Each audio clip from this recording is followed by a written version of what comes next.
शिवोहम। प्रणाम गुरु साष्टांग प्रणाम शिव जी। आपके चरणों में बारंबार गुरुदेव भगवान के श्री चरणों में प्रणाम। शिवो हम। हमारा सदगुरु चरणों में कोटि कोटि प्रणाम बाबूजी। शिव हम।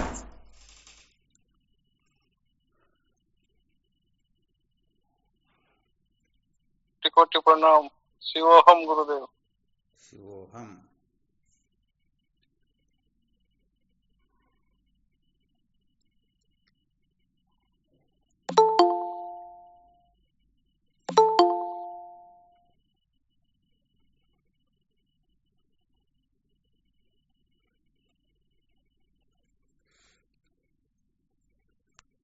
क्या विषय चल रहा था अपना? संसार को बनाए रखकर कभी भी सत्य का साक्षात्कार नहीं किया जा सकता। संसार को बनाए रखकर कभी भी सत्य का साक्षात्कार नहीं किया जा सकता। ये जो जिम्मेदार साधक है ना, भीरूलाल जी महासाहब है, रामदेव जी है, मोतीलाल जी है, सब कम से कम 5-5, 7-7 मिनट की सत्संग निकल जाती तब जुड़ते, पता नहीं क्या करते हैं। इतना संसार में कैसे बिजी रहते, जबकि 10 मिनट 20 मिनट पहले तैयार रहना चाहिए। संसार को बनाए रखकर कभी भी सत्य का साक्षात्कार नहीं किया जा सकता, यही चल रहा था ना जी हुकुम। क्या सुनाया था, इसके अंतर्गत कर ले।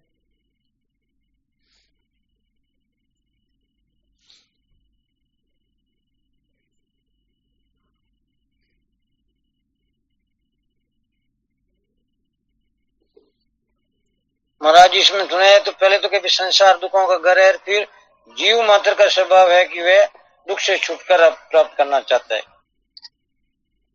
ठीक बात है, बहुत अच्छा। और किसी को कुछ ध्यान में रहा हो तो? गुरुदेव ये सुनाया था कि परिचिनता ही दुख है।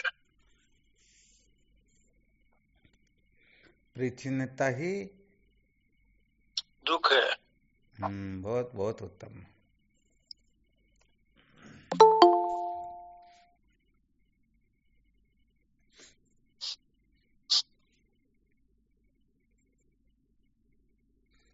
और किसी को कुछ ध्यान में रहा हो तो?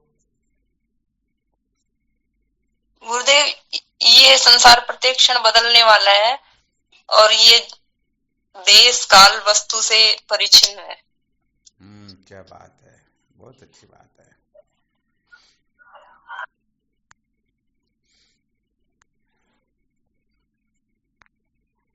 और स्टार्टिंग में आपने कहा करोड़ों भूतों का सार है, विभ्रम सत्य और झूठ है और जीव ब्रह्म दो नहीं है। हाँ, वैसे इसके बारे में वह भूमिका थी किसी सूत्र को समझाने के लिए, ठीक है ना। तो कल का मुख्य सूत्र यही था कि जो वस्तु परिच्छिन्न होती है वह दुख रूप ही होती है, क्योंकि परिच्छिन्न वस्तु जो है सब जगह पर नहीं होती है, सब समय में नहीं होती है, सबके अंतर्गत नहीं होती है। संसार को दुख रूप समझने के लिए कल यही तो फॉर्मूला बताया था जी गुरुदेव। और यही तो सबसे अधिक महत्वपूर्ण है। बाकी तो इस सूत्र को समझने के लिए फॉर्मूले थे कि अपने को ये समझना है। ब्रह्म सत्य जगत मिथ्या ये जो बताया ना, ये अपने को अच्छी तरह से ध्यान में रखना कि जगत को मिथ्या समझना है, ब्रह्म को सत्य समझना है और जीव ब्रह्म दो नहीं बल्कि एक ही है। इन 3 सूत्रों का हमें साक्षात्कार करना, यहाँ तक हमें पहुंचना है, अपनी मंजिल ये है। तो मंजिल पर पहुंचने के लिए तो हम जहां पर है वहीं से तो चलना प्रारंभ करेंगे। तो इस समय हम इस संसार को सुख रूप समझ करके इस संसार से छूटना नहीं चाहते हैं। कल यही तो बताया था कि जब तक हम संसार से अलग नहीं हो जाते हैं तब तक इस संसार की दुर्गंध का हमें पता नहीं चलेगा। संसार दुख रूप है तभी तो हम जान पाएंगे। और हम स्वयं भी संसार हो जाएं तो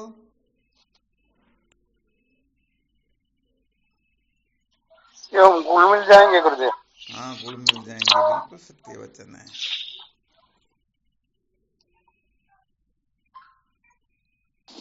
स्वामी जी के चरणों में साष्टांग दंडवत प्रणाम। हाँ शिव, हम संसार की प्रतीति तो होती है लेकिन प्राप्ति नहीं होती। हाँ, बिल्कुल सत्य वचन है, क्योंकि प्राप्ति उसी की होती जो वस्तु सचमुच में हो। हाँ, यहाँ पर सही बात। वास्तव में संसार है नहीं। वैसे देखा जाए तो ये सूत्र जो है और थोड़ा उत्तम कोटि का है। अर्थात जगत को मिथ्या समझने के लिए ये एक सूत्र ही रामबाण है। यदि इस रहस्य को कोई समझ जाए ना, तो फिर जगत मिथ्या है इसको समझने में फिर समय नहीं लगेगा।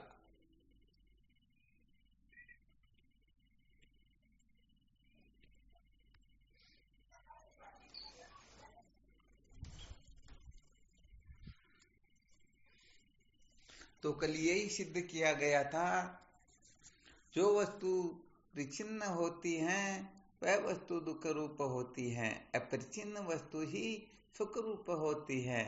अथवा ऐसा समझना चाहिए, हम जो सुख चाहते हैं सब जगह पर सब समय में सबके अंतर्गत,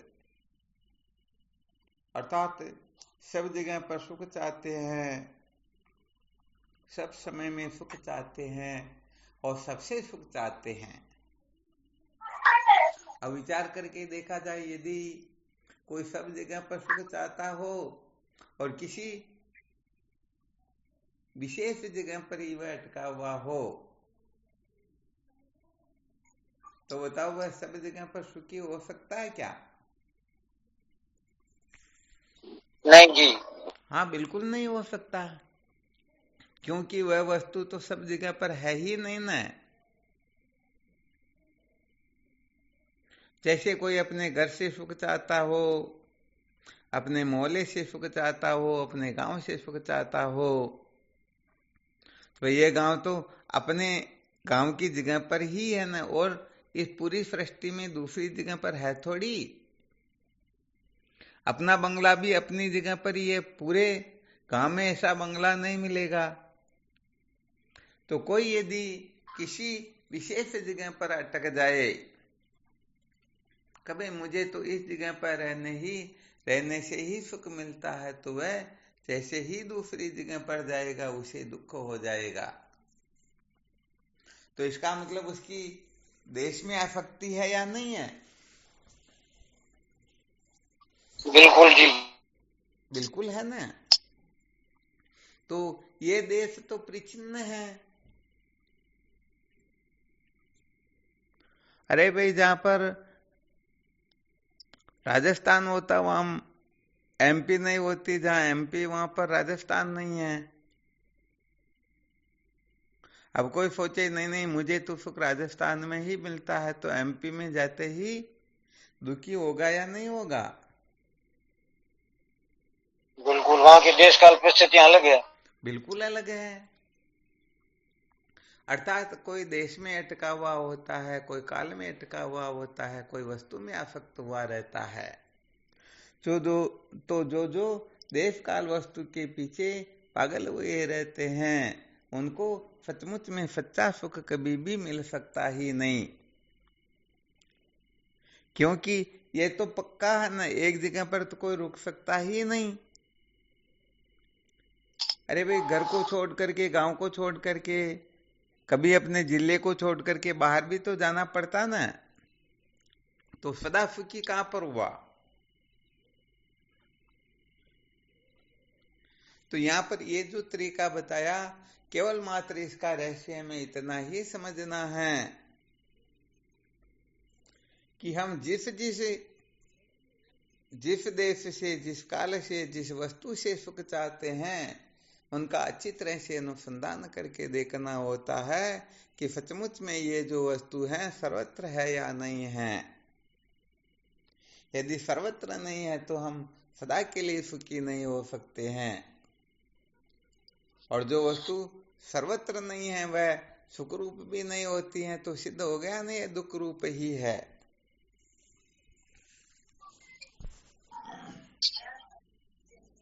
बिल्कुल पक्का ना? पक्का जी।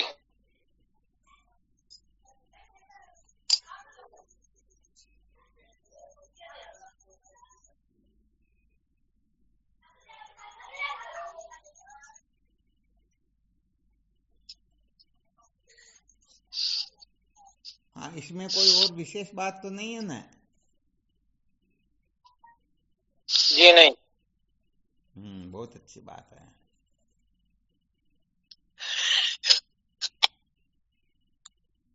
शिवोहम स्वामी। हाँ, शिवोहम। आपने एक भजन सुनाया ना, देश काल वस्तु नहीं रंचा, यो विद्या भाष्य पर पंचा, रतनपुरी के चेतन टंचा, जो पदम पत्र है ताल का, यो ब्रह्म ज्ञानी के आश्रय, चेतन में कल्पित भाष्य। क्या बात है, बहुत बहुत उत्तम बात है। देश काल वस्तु की कल्पना करके ही तो हम सब ये कहते हैं कि मैं सर्वत्र हूँ, मैं सदा हूँ, मैं सब में हूँ। ये देश काल वस्तु की कल्पना करने से ही कहा जाता है। बिल्कुल सत्य बात है। अगर देश काल वस्तु को हटा दिया जाए तो आप ही है वो। बिल्कुल सत्य है जी स्वामी। बहुत उत्तम।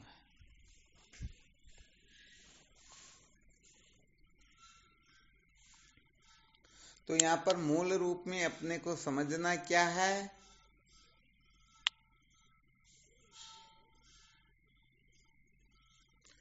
ये संसार परिच्छिन्न है। नहीं, ये थोड़े समझना। और कौन बताएंगे? दुख रूप। हाँ, क्या बात है। अपना विषय चल रहा था ना, संसार को दुख रूप कैसे समझे। तो दुख रूप समझने के अनेक फॉर्मूले होते हैं, अनेक सूत्र होते हैं। उसमें से एक सूत्र का हम विवेचन कर रहे हैं, एक सूत्र के ऊपर चर्चा कर रहे हैं। यदि कोई इस प्रकार से रहस्य को समझ ले तो निश्चित रूप से वह संसार को दुख रूप समझ लेगा। तो अपना मूल सूत्र ध्यान रखना चाहिए कि जब तक संसार को दुख रूप नहीं समझेंगे तब तक संसार से छूटने की इच्छा ही नहीं होगी, अर्थात संसार को हम छोड़ना चाहेंगे ही नहीं। और जब तक संसार को नहीं छोड़ना चाहेंगे, कहते हैं ना, हो ये बुद्धि जब परम सयानी, हित अनहित चितवेत व प्राणी। जब तक रजोगुण तमोगुण नहीं निकल जाता है तब तक कहने का मतलब विवेकादि साधन भी जागृत नहीं होते हैं। और बिना विवेकादि साधनों के कोई ब्रह्म विचार कर सकता है क्या? नहीं जी, कभी नहीं कर सकता ना। तो यहाँ पर हमें केवल और केवल मात्र संसार से इतना जरूर ऊपर उठना है कि हम ठीक प्रकार से ब्रह्म विचार कर सके, वरना जगत के मिथ्यात्व का निश्चय अभी नहीं होगा। अभी तो हम इस संसार को झूठा समझ सकते हैं, अनित्य समझ सकते हैं, असार समझ सकते हैं, परिवर्तनशील समझ सकते हैं। हाँ, यहाँ पर यदि मिथ्यात्व निश्चय हो गया तो फिर ब्रह्म विचार करने की जरूरत थोड़ी रहेगी। ब्रह्म सत्य जगत मिथ्या जीव ब्रह्म दो ना, इस पर चर्चा चल रही है ना। तो सबसे पहले हमें विवेकादि साधनों का अवलंबन लेना है, विवेकादि साधनों से संपन्न होना है। तो विवेक जागृत हो, इतना हम इस संसार से ऊपर उठेंगे, इतना तो कम से कम ऊपर उठना ही होगा। तो उनकी दृष्टि में भले ही संसार अनित्य रूप से हो परंतु बना जरूर रहेगा,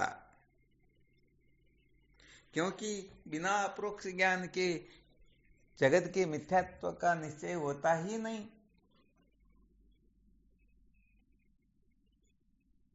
बिल्कुल क्लियर ना? जी महाराज।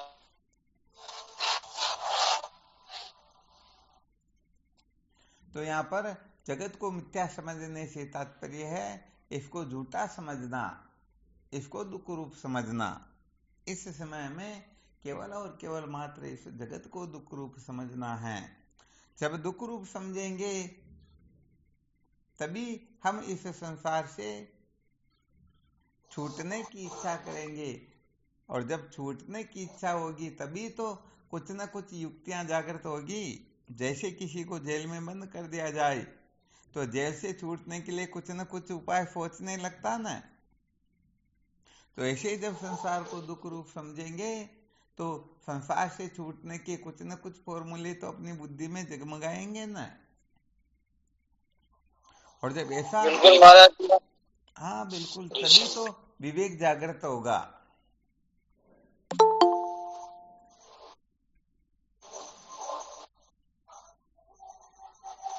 और महाराज जी जब अपने जो विवेक जागृति नहीं होगी तो महाराज जी संसार को अपन झूठा या दुख रूप कैसे समझेंगे? थोड़ा इस पर प्रकाश डालो। ये बहुत अच्छी बात है। वैसे देखा जाए तो भगवान शंकराचार्य जी महाराज ने विवेक से पहले वैराग्य का वर्णन किया। पहले वैराग्य उत्पन्न होता है, उसके पश्चात विवेक उत्पन्न होता है। और विचार सागर के अंतर्गत निश्चल दास जी महाराज ने पहले विवेक का निरूपण किया और बाद में वैराग्य का।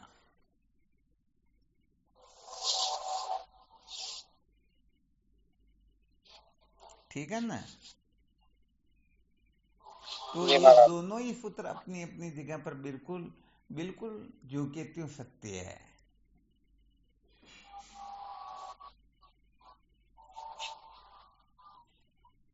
जो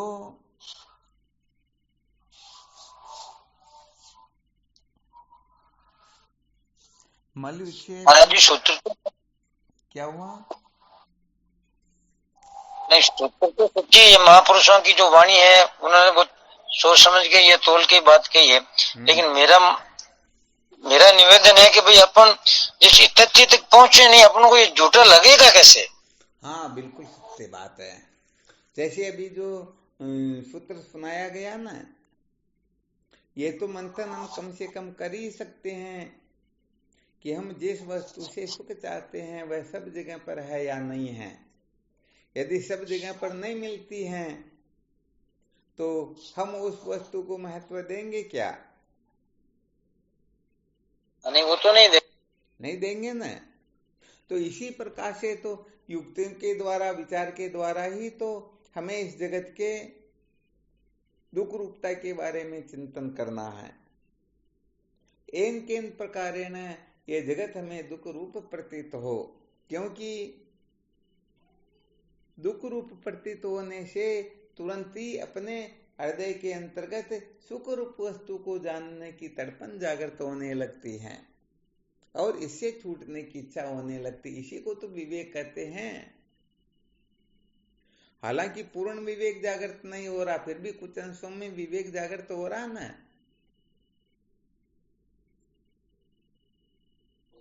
जी महाराज। जैसे हम मोबाइल के बारे में विचार करते हैं कि भाई अपना रिचार्ज यदि समाप्त हो जाए तो हम उस राज्य में चल रहे हैं, उस राज्य में इसका रिचार्ज मिलेगा या नहीं मिलेगा। यदि नहीं मिलता है तो अपने यहीं पर रिचार्ज करके फिर ही रवाना होते हैं, अथवा ऐसा मोबाइल लेते हैं जिसका रिचार्ज पूरे भारत में सर्वत्र उपलब्ध हो। ऐसा करते हैं या नहीं करते हैं? नहीं, वो तो करते ही हैं। तो यहाँ पर भी जीव मात्र सुख चाहता है। जैसे समझो कोई ये निश्चय करे मुझे तो सुख जो है केवल और केवल मात्र इस मोटरसाइकिल से ही मिले या इस गाड़ी से ही मिले, तो वह गाड़ी जो है सब जगह पर थोड़ी है, तो वह उस गाड़ी को छोड़ेगा क्या? नहीं छोड़ेगा स्वामी, बिल्कुल नहीं छोड़ेगा। परंतु उसे समझो अमेरिका जाना है, अब गाड़ी को छोड़ना पड़ेगा या नहीं पड़ेगा? पड़ेगा, बिल्कुल पड़ेगा। परंतु अब विचार करके देखो, उसे छोड़ना पड़ रहा, परंतु वह समझता है कि भाई इसके सिवा सुख कहीं है ही नहीं। तो अब बताओ, वह अमेरिका जाएगा या इसको छोड़ेगा? फिर वो नहीं जाएगा, फिर जाएगा ही नहीं, क्योंकि वह तो अपना सुख गाड़ी में ही समझ रहा ना। अब यदि उसमें थोड़ा बहुत विवेक जागृत हो जाए, भाई वहां जाएंगे तो ऐसी 10 गाड़ी और खरीद लेंगे, या इसे भी इतने गुना पैसे अपन कमा लेंगे, ऐसा विवेक जागृत हो जाए, ऐसी समझ जागृत हो जाए, फिर वह वस्तु को भी छोड़ देगा ना। जी गुरुदेव। बस इसी प्रकार से संसार की कोई भी वस्तु क्यों ना हो, ऐसा समझना चाहिए कि जिन जिन वस्तुओं में हमारी आसक्ति, अहमता, ममता, या जिनको सत्य, प्रिय, रमणीय सबसे ज्यादा समझते हैं, जिनके प्रति ज्यादा आकर्षित रहते हैं, जिनके प्रति बहुत ज्यादा महत्व बुद्धि है, जिनके बिना हम रह सकते नहीं, जिनको हम बहुत ही ज्यादा महत्व देते हैं, ऐसी संसार की कोई भी वस्तु क्यों न हो, उस वस्तु को लेकर के अपने को ये चिंतन मनन करना है कि सचमुच में इससे अपने को सच्चा सुख मिल सकता है या नहीं। तो ऐसा जब मंथन करेंगे, जैसे समझो कोई सोच ले बस इस शरीर से ही मुझे सच्चा सुख मिलता है, तो ये शरीर तो 100 वर्ष पहले नहीं था ना, और 100 वर्ष के बाद में भी नहीं रहेगा। तो बताओ, इस शरीर में अहमता, ममता करके, आसक्ति करके, इसको कुछ का कुछ समझ करके वह सचमुच में सदा के लिए सुखी हो सकता है क्या? कभी नहीं। देखो, फिर विचार करके देखे तो ये शरीर जो है 100 वर्ष आगे पीछे को छोड़ ही दीजिए, इस शरीर के बारे में ही मंथन करके देखे तो ये शरीर तो 10 वर्ष पहले जैसा था वैसा इस समय नहीं है, और 10 वर्ष के बाद में ऐसा भी नहीं रहेगा। अब बस ऐसा का ऐसा शरीर मुझे चाहिए, इससे ही मैं सुखी हो सकता हूं। तो बताओ, 10 वर्ष के बाद में तो वह रोएगा ना। जी गुरुदेव। ये तो प्रत्येक क्षण परिवर्तनशील है जैसा का तैसा तो रहता ही नहीं है, ये तो बिल्कुल बदलता ही तो रहता है।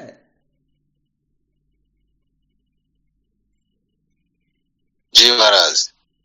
तो बस बात यहाँ पर यही होती है, किसी भी वस्तु के बारे में, जिनके बारे में हम ज्यादा पागल हो रहे होते हैं, क्योंकि पूरा संसार तो अपने को दुखी करता नहीं, पूरे संसार में तुम्हारी आसक्ति, अहमता, ममता होती नहीं, किसी किसी विशेष देश में, विशेष काल में, विशेष वस्तु में ही तो आसक्ति, अहमता, ममता होती हैं।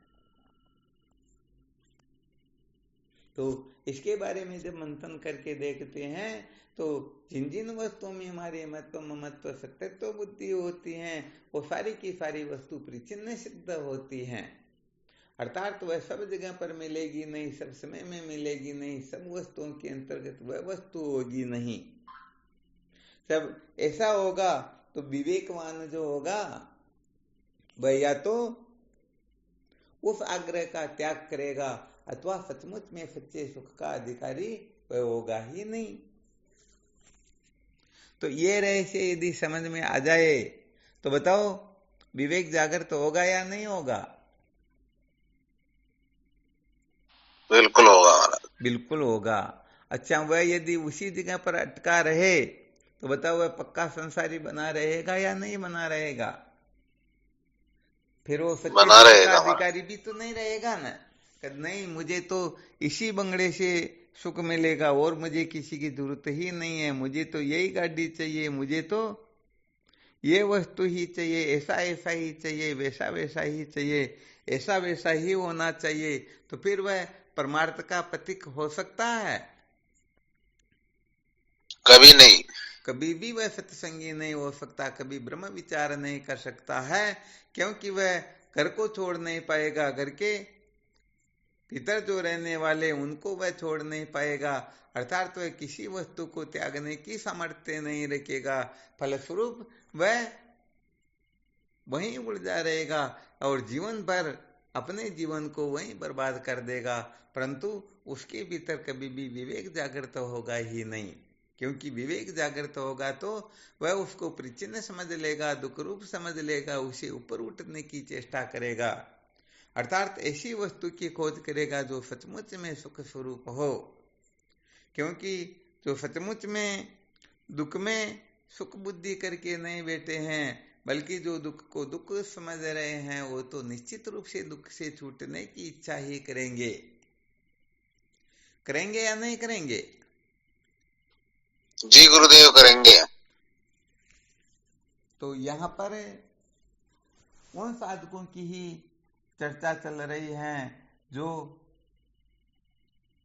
शुद्धांतकरण है, तो समझो जिनका अंतःकरण कुछ अंशों में शुद्ध हुआ, जिनमें थोड़ी बहुत विवेक वृत्ति जागृत हुई, तो इस बात को अच्छी तरह से समझ सकते हैं कि भाई सुख स्वरूप केवल मात्र परमात्मा ही है। परमात्मा के सिवाय सकल अनात्म प्रपंच, ना चाहे कैसी भी वस्तु क्यों न हो, ब्रह्मलोक भी दुख स्वरूप है। ये बातें समझने के लिए भी बड़ा पावर चाहिए।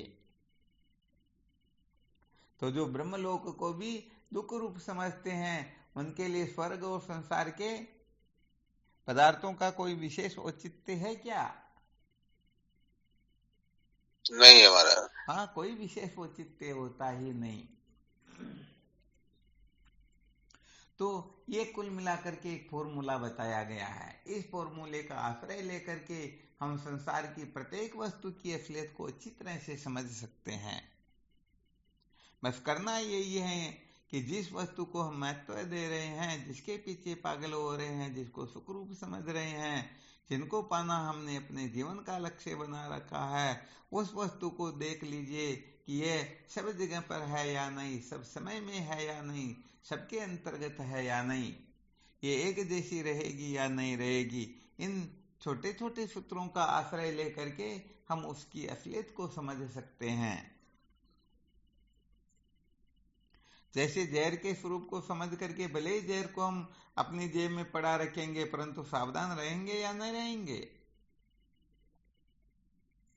अरे भाई, उनको जैसे रहेंगे महाराज, वैसे काम में भले ले लेंगे, परंतु मुख में थोड़े डालेंगे, कभी नहीं। तो बस ऐसे संसार से वो आपातरमणीय जो सूत्र बताया गया ना पहले, संसार के पदार्थों को वो आपात स्थिति में ही उनमें रमण करेगा, बल्कि रात दिन उनके पीछे पागल होकर के अपने जीवन को व्यर्थ विषयों की ओर बर्बाद नहीं करेगा। ये सूत्र अवश्य निकल जाएगा, क्योंकि प्रत्येक क्रिया की समान एवं विपरीत प्रतिक्रिया होती है।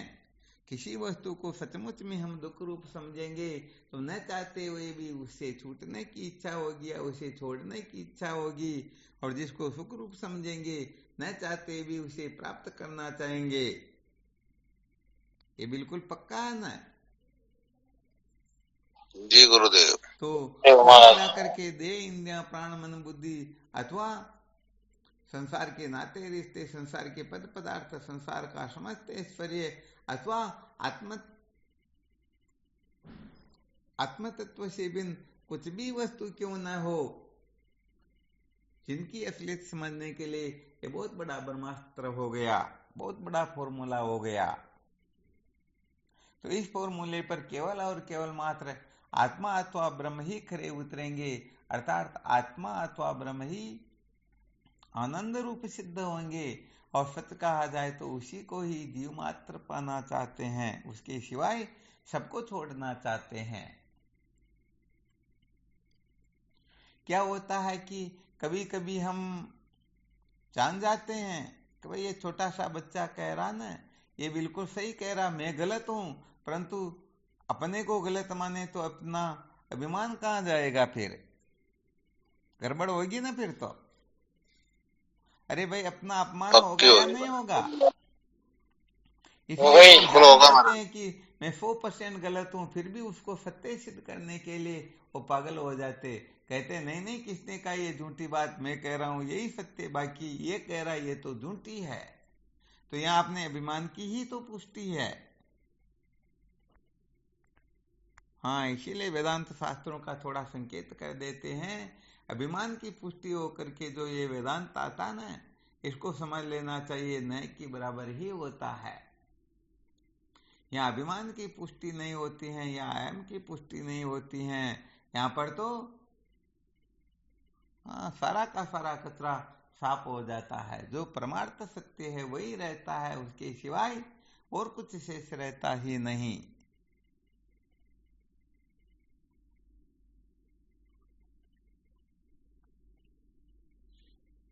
तो विचार करके देखे तो ये अस्ति भांति प्रिय जो है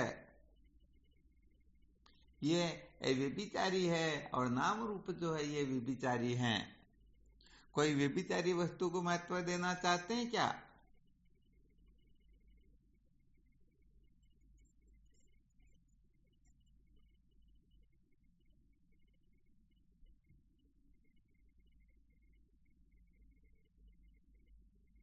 इसका मतलब सब देना चाहते हैं ना। घर में व्यभिचारी स्त्री हो तो उसको रखना पसंद करेंगे सब, है ना।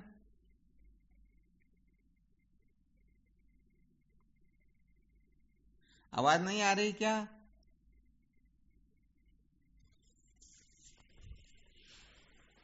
शिवोहम।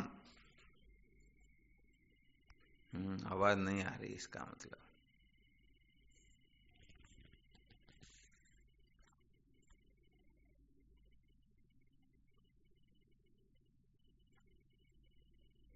शिवोहम।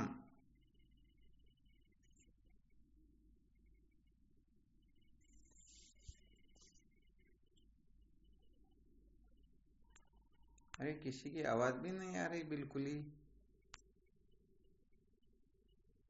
शिवोहम।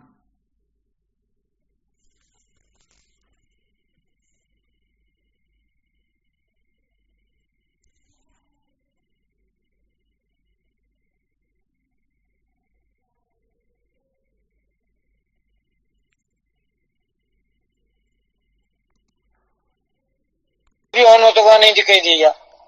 अच्छा, ऑडियो ऑन हुआ भी नहीं दिखाई दे रहा था ना।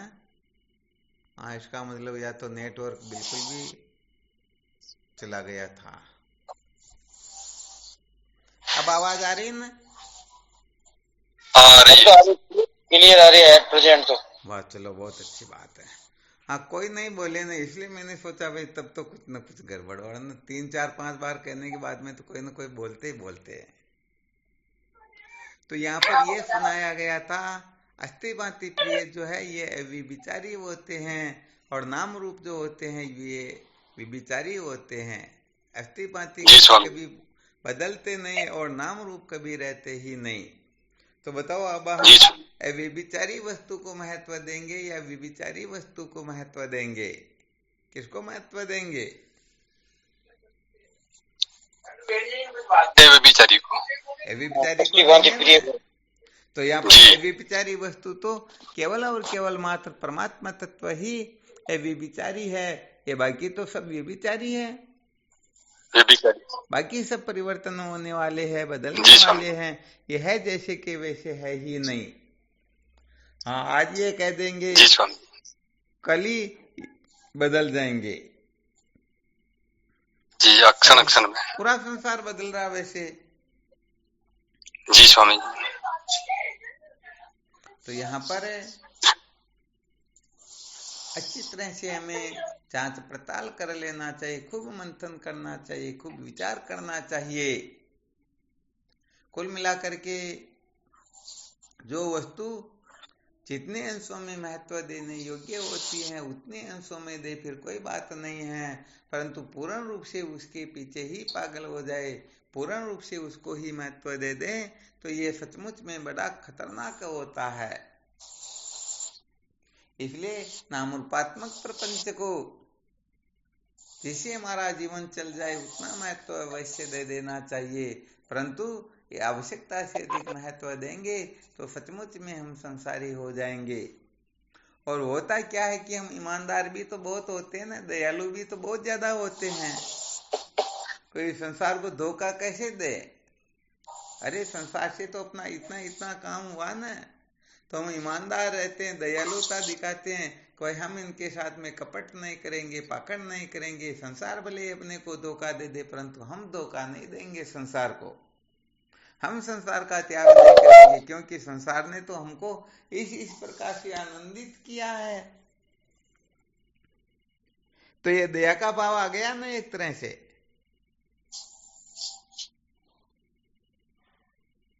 बिल्कुल, यही तो आड़े आता है महाराज। हाँ, और पहले बता ही दिया था, ये लज्जा है, दया है, कीर्ति है, ये सब क्या करते हैं, अपना पतन ही करवा देते हैं। ये ब्रह्म विचार की ओर प्रवृत्त होने ही नहीं देते हैं। इसलिए इस नाम रूपात्मक प्रपंच पर दया नहीं करनी होती है। वास्तव में देखा जाए तो दया करने से ही ये अनादिकाल से अपने को इसके चंगुल में उलझाए हुए हैं। यदि हम ठीक ठीक प्रकार से इस रहस्य को समझ लेंगे, इस पर दया नहीं करेंगे, तो सचमुच में हम कृतार्थ हो जाएंगे, मुक्त हो जाएंगे।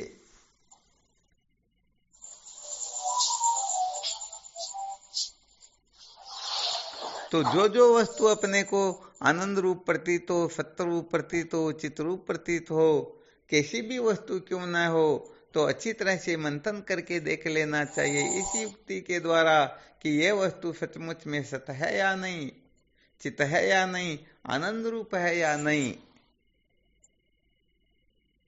तो ये वस्तु यदि परिचिन्न होगी तो वह सतचित आनंद रूप कभी नहीं हो सकती, और अपरिचिन्न वस्तु है तो वह निश्चित रूप से सतचित आनंद रूप ही है। वही अस्ति भांति प्रिय रूप है, वही हमारा तुम्हारा सबका वास्तविक स्वरूप है। और उसको जान करके ही ये सदा सदा के लिए अविद्या के बंधन से मुक्त हो सकता है। इसके सिवाय और कोई उपाय होता ही नहीं। तो बस बात इतनी सी है कि पहले ठीक ठीक प्रकार से संसार से विरक्त हो जाना चाहिए। ये पहले नंबर की कक्षा ही ये होती हैं। अर्थात पहले संसार से ठीक ठीक प्रकार से विरक्त हो जाना चाहिए। तो संसार से ठीक ठीक विरक्त हो जाएंगे, वे ही सचमुच में इस असली रहस्य को समझ पाएंगे। इस असली रहस्य को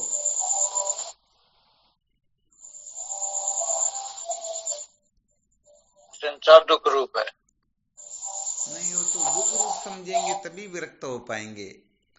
अर्थात जो संसार से ठीक ठीक विरक्त हो जाएगा, वही शास्त्रों के स्वरूप को अच्छी तरह से समझ पाएंगे।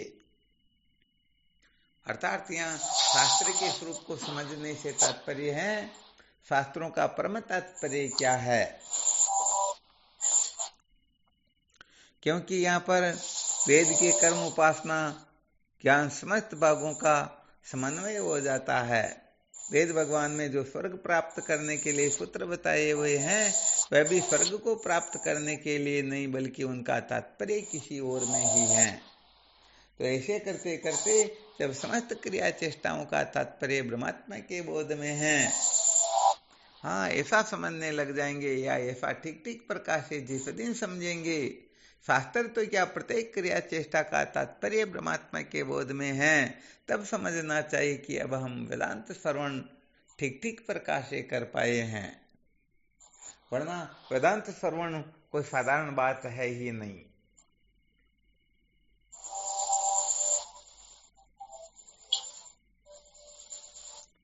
तो यहाँ पर ये तो अपन बहुत अच्छी तरह से समझ सकते हैं ना, परिचिन अपरिचिन के दृष्टांत के द्वारा, रहस्य के द्वारा संसार सचमुच में सुख रूप है या दुख रूप है, इसमें तो किसी को कोई संशय नहीं रहेगा ना। नहीं महाराज, कौन रहे। हाँ, तो वैसे इसका खूब चिंतन मनन करना है। कुल मिलाकर के संसार की किसी भी वस्तु में अपने को आनंद की प्रतीति हो, आनंद रूप लगती हो, तो ये फॉर्मूला लगा करके देख लो। केवल अपने को असलियत समझनी है कि भाई सचमुच में ये पागलपना है, हम इसको आनंद रूप समझ रहे, जबकि सचमुच में ये आनंद रूप है नहीं। फिर भले ही उस वस्तु का सदुपयोग करो, परंतु कम से कम हम वहाँ अटकेंगे नहीं, वहाँ से होके तो निकल जाएंगे, परंतु अपना जीवन वहीं पर बर्बाद नहीं करेंगे।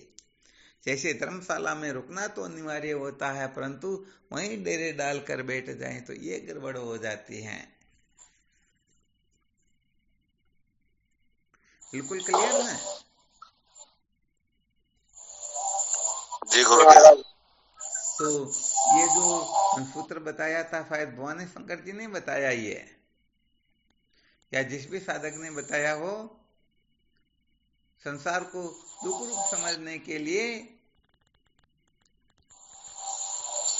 परिचिन्न वस्तु जो होती हैं वह दुख रूप ही होती हैं, अपरिचिन्न वस्तु ही सुख रूप होती हैं। इस सूत्र के द्वारा चिंतन मनन किया। इसके बारे में और भी कुछ समझना हो, कुछ शंका समाधान हो, यदि आप विचार करोगे, मंथन करोगे, थोड़ी बहुत कोशिश करोगे तो कुछ न कुछ सूत्र निश्चित रूप से उदय होंगे। तो कल फिर कोई दूसरा साधक संसार दुख रूप है, कैसे समझा जाए, इसके ऊपर कोई अपना अनुभव या ऐसा कोई फॉर्मूला बताएंगे। यदि और विशेष सूत्र हुआ तो उसके बारे में भी थोड़ा बहुत मंथन करेंगे। और समझना अपने को यही है, संसार को दुख रूप समझ लेंगे तो ब्रह्म को, परमात्मा को आनंद रूप समझने में फिर टाइम नहीं लगेगा। परंतु संसार को यदि हम दुख रूप नहीं समझ सके तो सच्ची बात यह है कि परमात्मा को या किसी भी वस्तु को दुख रूप निश्चित रूप से समझेंगे, क्योंकि संसार आनंद रूप है तो संसार के सिवाय जो कुछ भी वही तो दुख रूप हुआ। तो कुल मिलाकर के दुख रूप समझेंगे तभी छूटने की इच्छा होगी, दुख रूप समझेंगे तभी तत्व की जिज्ञासा जागृत होगी, दुख रूप समझेंगे तभी विवेक आदि साधन जागृत होंगे। कुल मिलाकर के संसार को दुख रूप समझने में फायदा ही फायदा है, और ऐसा न करके सुख रूप समझ लेंगे तो समझो नुकसान ही नुकसान है, जिसका भरपाया कभी भी हम कर पाएंगे ही नहीं। चलो ठीक, फिर कल के लिए तैयारी करना, कल फिर विचार करेंगे। शिवोहम। शिवम गुरुदेव। हाँ, शिवोहम गुरुदेव। शरीर ही सुख रूप नहीं है तो संसार सुख रूप कैसे होगा? अरे क्या बात है, तो बहुत ऊंची कक्षा हो गई। शरीर को ही तो दुख रूप समझना है, इसमें इसको सुख रूप समझ करके तो हम सबसे ज्यादा पागल हो रहे होते हैं। यही तो विवेकी साधकों की पहचान होती है। हो ही नहीं रहा। हाँ, हमारी आसक्ति, अहमता, ममता सबसे ज्यादा शरीर में ही तो होती है। मेन संसार यही है सब। हाँ, मेन संसार यही है, क्योंकि इस शरीर में आसक्ति होने से ही दूसरे शरीर में आसक्ति होती, क्योंकि इस शरीर से जिसको फायदा पहुंचता न, जिसको खाने पीने की व्यवस्था मिलती है, जिसको रहने की व्यवस्था मिलती, जिनको कपड़े की व्यवस्था मिलती, और भी बहुत सारे आइटम पता नहीं क्या क्या जो सारे मिलते हैं न, तो उनके प्रति न चाहते हुए भी बहुत ज्यादा सद्भावनाएं हो जाती हैं, बहुत ज्यादा महत्व बुद्धि हो जाती, बहुत ज्यादा उस और प्रवृत्ति हो जाती हैं। उनके लिए तो हम हंसते हंसते नरक में जाने के लिए भी तैयार रहते हैं, भले प्राण भी त्याग क्यों न करना पड़े, फिर भी हम प्राणों का त्याग कर देते हैं। तो बस ये शरीर में महत्व सत्य तो बुद्धि, शरीर के प्रति हमारी जो आस्था है यही अपने को संसार की ओर प्रवृत्त करती है। इसलिए कुल मिलाकर के चिंतन मनन करते रहो, ठीक ठीक समझना यही जीवन का सार होता है। इस प्रकार से समझने वाला निश्चित रूप से कृतार्थ हो जाता है। तो कुल मिलाकर के संसार के पीछे इतना पागल न हो कि अपना परमार्थ छूट जाए, अपने जीवन का वास्तविक लक्ष्य जो है वो कमजोर हो जाए। हाँ, वास्तविक लक्ष्य के लिए भले सबको छोड़ना पड़े तो पीछे नहीं रहना चाहिए, परंतु यदि वास्तविक लक्ष्य को किसी भी वस्तु के लिए छोड़ दिया तो सदा सदा के लिए पतन हो जाएगा, फिर तो कभी भी शांति मिलने का सौभाग्य मिलने वाला है ही नहीं। ये थोड़ी विशेष बात है। ठीक, शिवोहम। शिवम गुरुदेव, शिवम शिवोहम। स्वामी जी के चरणों में साष्टांग प्रणाम। शिवोहम। शिवम प्रणाम। स्वामी प्रणाम। शिवोहम गुरुदेव। शिवोहम। प्रणाम गुरुदेव, प्रणाम गुरुदेव। भगवान के श्री चरणों में प्रणाम। शिवोहम।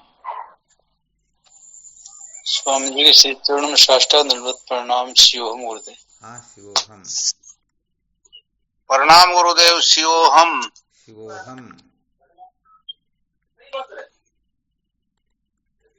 प्रणाम गुरुदेव। शिवोहम। शिवोहम। हमारा सतगुरु शरणम, कोटि कोटि प्रणाम। आओ जी। शिवोहम।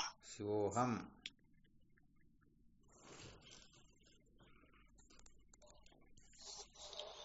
प्रणाम स्वामी जी, आपके श्री चरणों में बारंबार। हाँ शिवोहम। प्रणाम गुरु जी, शिवोहम। कोटि कोटि प्रणाम। जय हो आपकी, जय हो। कोटि कोटि प्रणाम स्वामी जी, आपके श्री चरणों में। हाँ गुरुदेव भगवान के पांव कोट कोट प्रणाम। शिवोहम। प्रणाम गुरुदेव भगवान आपके पांव। शिवोम नारायण। प्रणाम श्री सद्गुरु। शिवोहम।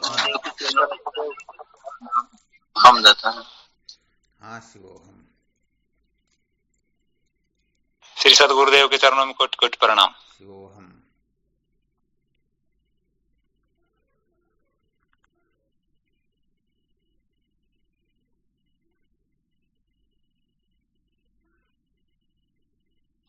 शिवम गुरुदेव, शिवम चरण स्पर्श। हाँ शिवोहम।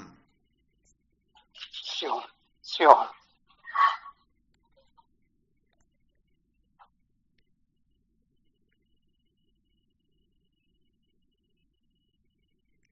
चलो ठीक फिर है ना। शिवोहम। हरि ओम। आपके श्री चरणों में बारंबार। शिवम।